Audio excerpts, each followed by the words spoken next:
Ar ôl I fyfyrwyr sefyll arholiad, anfonir ei llyfrynau ateb gorffenedig yn ddiogel at arholwyr i'w marcio. Mewn rhai pynciau, bydd myfyrwyr yn sefyll eu haroliadau ar-lein.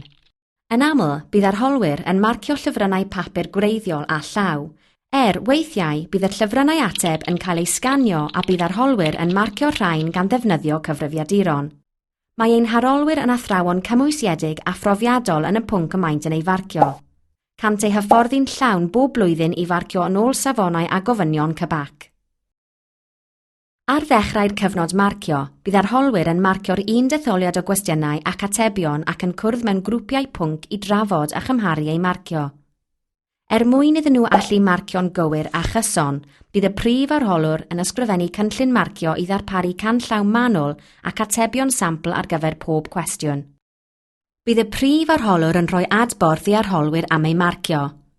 Ac os oes angen, bydd yr arholwyr hynny nad ydynt yn marcio'n gywir yn cael ei hatal, a bydd yr atebion yn cael eu hailfarcio gan arholwr arall. Ar ôl marcio'r holl lyfrynau ateb a'i dychwelyd I cybac, bydd y broses ddyfarnu'n dechrau.